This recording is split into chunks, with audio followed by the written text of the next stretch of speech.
although they want the kid to grow up openly, but they don't want these shows suggesting these types of dynamics. And I guess that you can look at it both ways, right?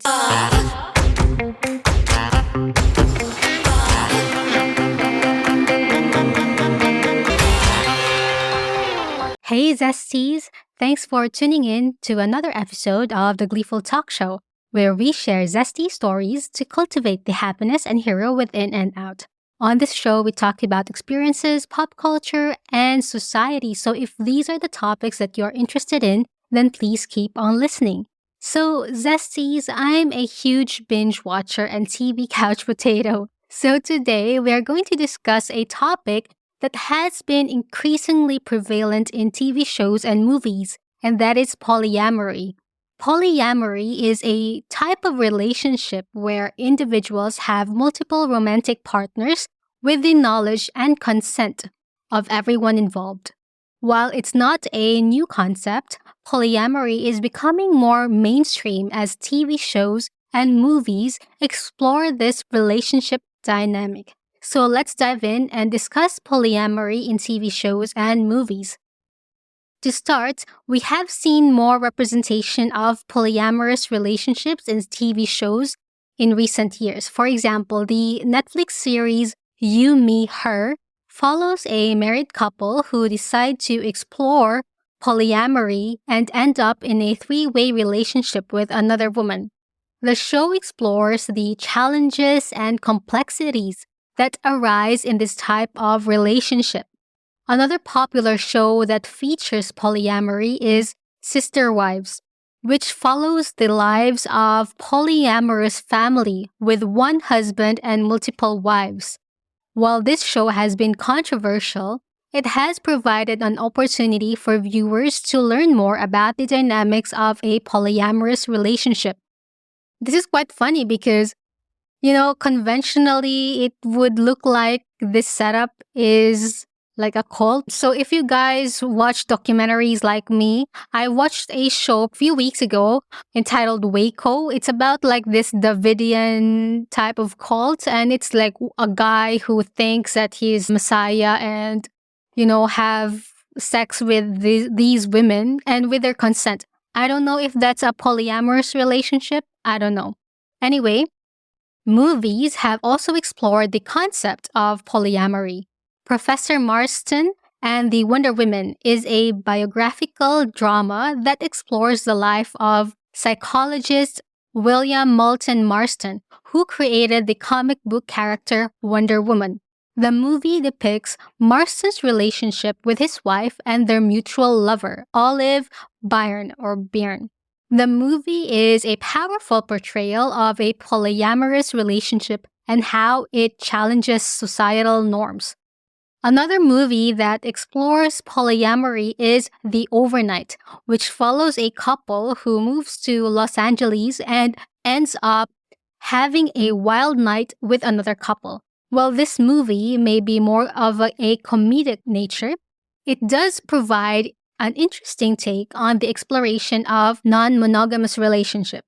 So while other people think that it's important to note that polyamory is becoming more visible in TV shows and movies, there is still a lack of representation and understanding.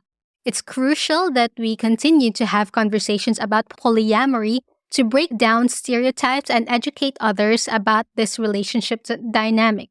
Because polyamory is not a one-size-fits-all lifestyle, and the psychological dynamics that drive people toward polyamorous relationships can vary widely.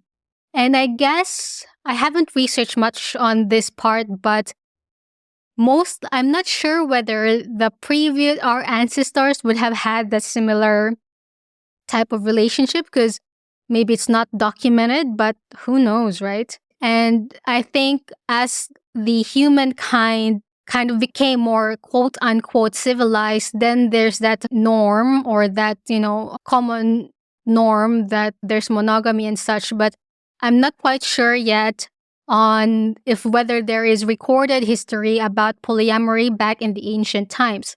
However, research has shown that some common factors include a desire for emotional intimacy, a need for diversity and novelty, and a rejection of traditional societal norms around monogamy. In terms of the psychological benefits of polyamory, some studies have suggested that people in polyamorous relationships report higher levels of relationship satisfaction and overall well being. This may be because they are able to pursue multiple romantic and sexual relationships without the guilt or shame often associated with infidelity in traditional monogamous relationships.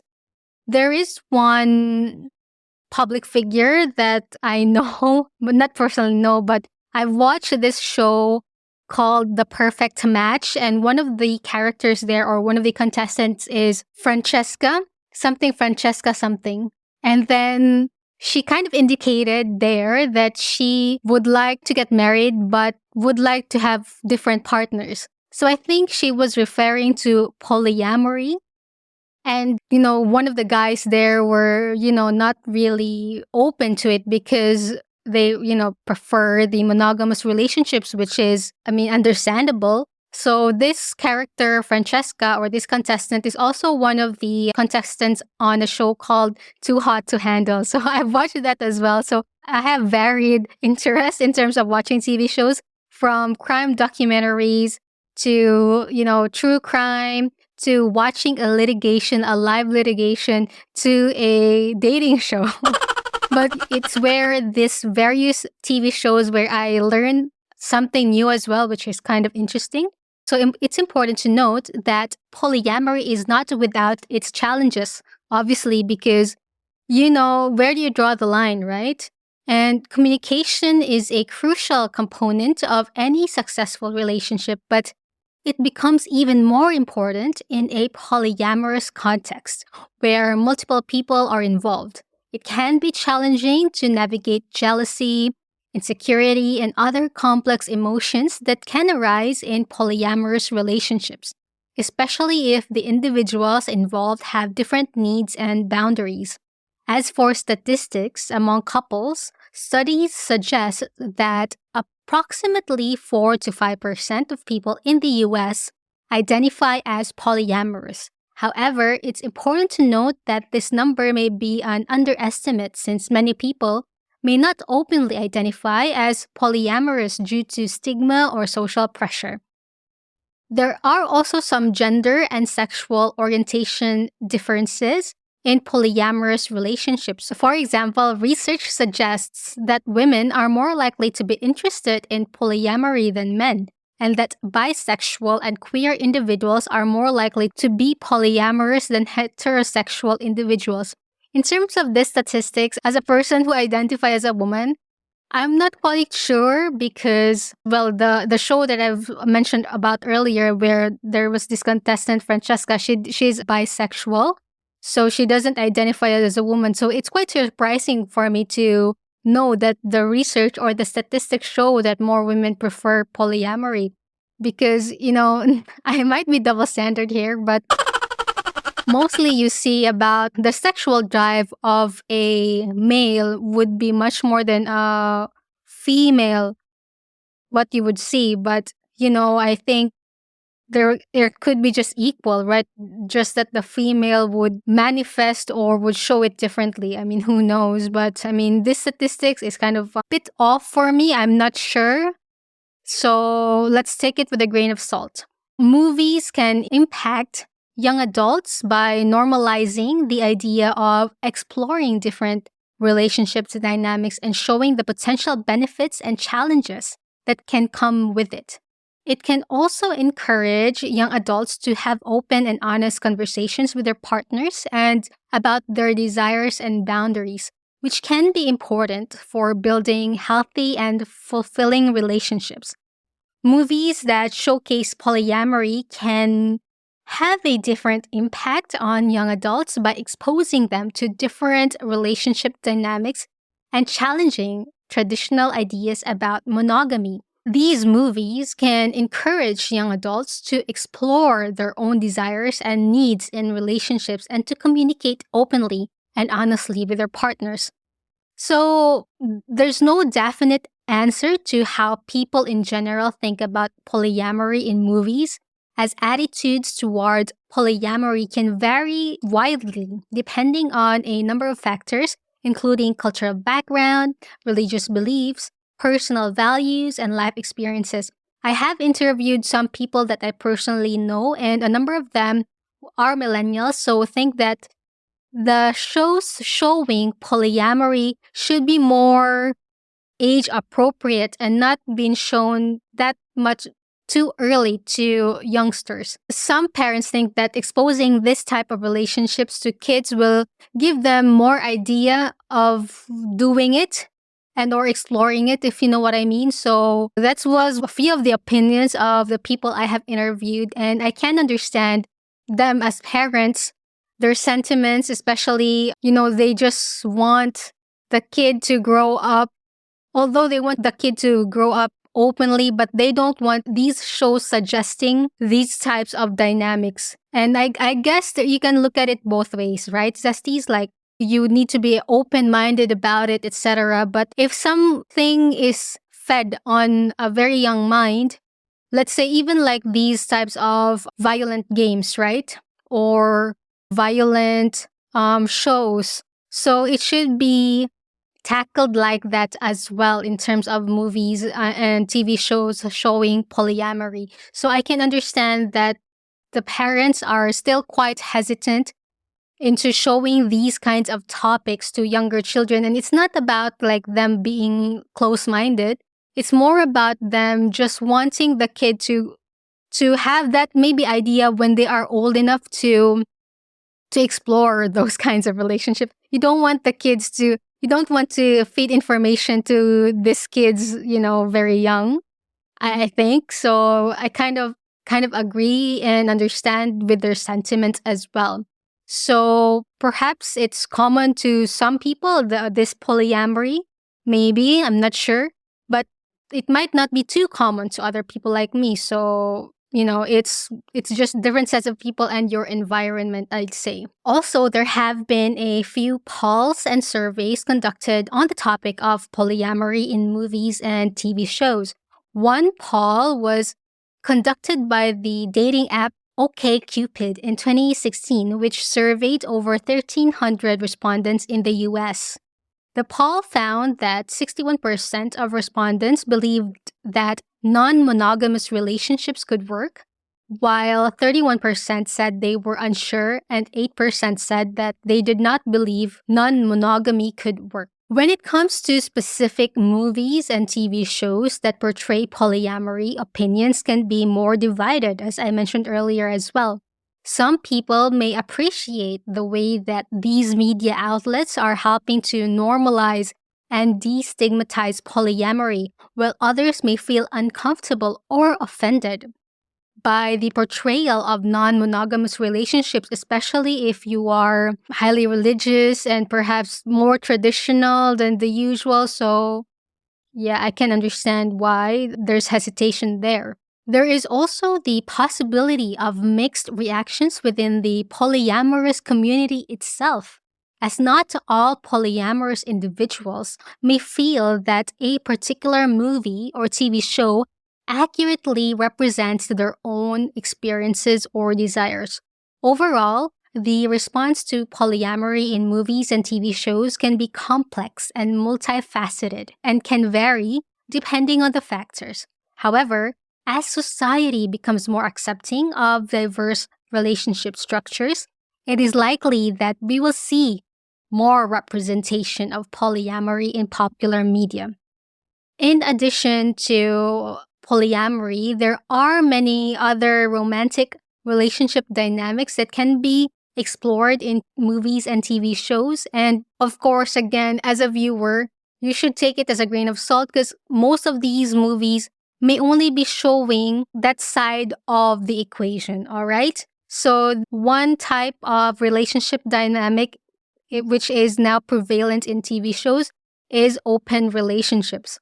An open relationship is a type of non-monogamous relationship where partners agree to have sexual or romantic relationships with other people. Movies and TV shows that explore open relationships can challenge traditional ideas about monogamy and help to destigmatize non-monogamous relationships. I think one example of this one is the show or the movie called Friends with Benefits. I think it was Justin Timberlake or something, if I could remember that correctly. I think that even on that movie, it had highlighted the challenges of open relationships because, you are consensual for the other person to have different romantic or sexual relationships with other people. But what if you fall in love with that person? You have more emotion there. And so that could be a little bit messy as well. That movie was quite old now, so I can't really remember exactly. But I can understand that there would be challenges on that type of relationship. Another relationship dynamic shown in TVs and movies is queer relationships. Queer relationships refer to relationships between people who identify as LGBTQIA+. Movies and TV shows that showcase queer relationships can help to normalize these types of relationships and provide representation for people who may feel underrepresented in mainstream media. So there are a lot of shows showing this type of relationship dynamic, which is really good. One of my favorites is Schitt's Creek. All right, so hear me out.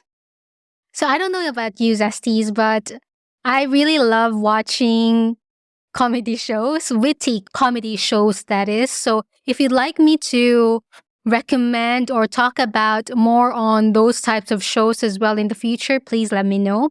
But one of my favorites is the Schitt's Creek or Schitt's Creek. So I don't know if you have watched that. So if you haven't, please, you're missing out if you're not watching it. So Schitt's Creek is about a wealthy family whose surname is Schitt, which is spelled as SCHITTS, double T without an S. And they were very wealthy, and then they got poor, and then they have to go to a town. They have to live in a town where they initially purchased a plot of land as a joke because it's called Schitt's Creek. One of the relationship dynamics shown there is about queer relationship, and I do not want to spoil you. So just watch it for now, but that's really a really wholesome take on queer relationships because some of the TV shows and movies showing queer relationships sometimes are too adult content. I don't know, like something like that. It's too sexual in a way. And how Schitt's Creek represented or shown this type of queer relationship dynamic is just chef's kiss. So I do not want to spoil you on who was in a relationship there, but highly recommended TV show. Another type of relationship dynamics is long distance relationship. So a long distance relationship is a romantic relationship where partners are separated by distance. Movies and TV shows that explore long distance relationships can provide insight into the challenges and rewards of maintaining a relationship from afar and can also offer hope to couples who are struggling with distance. So I think a lot of Western people are not that acquainted or not really into long distance relationships, but personally in our culture it's quite common because especially when the husband needs to work abroad, let's say he's a seafarer or we call it seaman. A lot of husbands are far from their families and the wife is at home with the kids. So from what I noticed, there are Western shows that are kind of not really showing the normalcy about that one. There's a show I watched, How I Met Your Father, and one couple there was in a long distance relationship, but I don't want to spoil again, but I think it worked out well. But initially they had really challenges around that, which I can understand. But I was part of a long distance relationship before with my husband, but I think it was not quite long that we were far apart. But I can imagine people who are in a long distance relationship would really find it super hard despite having the technology right now, it's still super hard. I have also my aunt in Vienna. She was in a long distance relationship before she married my uncle. So there's definitely challenges. I can attest to that into the long distance relationship, but I think it just really depends on the couple, on how they really want to move forward with that relationship and close the distance, I'd say. Another relationship dynamics shown on the shows on TV or on mainstream media is age gap relationships. Age gap relationships refer to romantic relationships where there is a significant difference in age between partners. Movies and TV shows that explore age gap relationships can challenge societal norms around age and relationships and can also provide representation for couples who may feel judged or stigmatized because of their age difference. This is a tricky one, Zesties, because it's quite stigmatized, I'd say, because especially, when there is a young woman and then there is a very old man or, person. And then sometimes it can be quite obvious, but I can understand there are true love out there with age gap relationships. One example is actually my aunt and uncle. So my uncle, they have like 10-year age gap, which turned out quite well for them because, it just turned out quite well. And the only thing about the stigmatization is just when the couple is in different walks of life, I'd say. Let's say the guy is very rich, there's a very wealthy guy, old guy, and then, the very young, poor woman, I'd say. So I can understand the stigma there.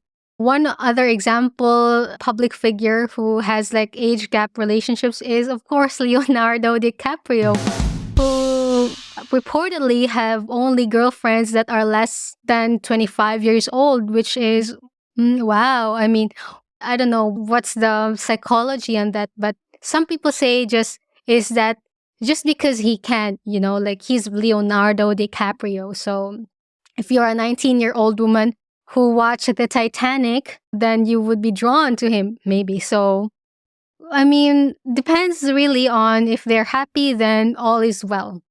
Another relationship dynamic shown on TV shows is asexual relationships.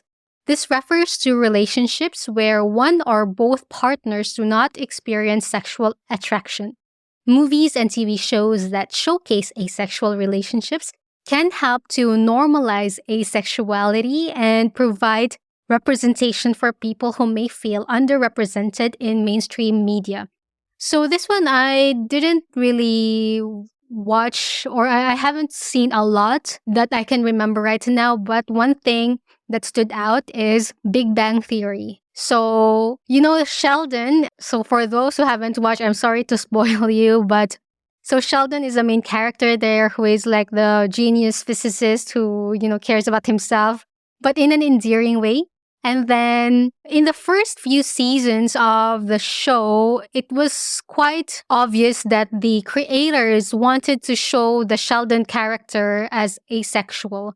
And then here comes Amy Farrah Fowler, who became the girlfriend. And so, yeah, I mean, I think there are some quirks about Sheldon because, he doesn't want to be touched, etc., which could be a spectrum of autism as well. I'm not quite sure whether that's reportedly how the creators wanted to show Sheldon, but that's just my personal opinion.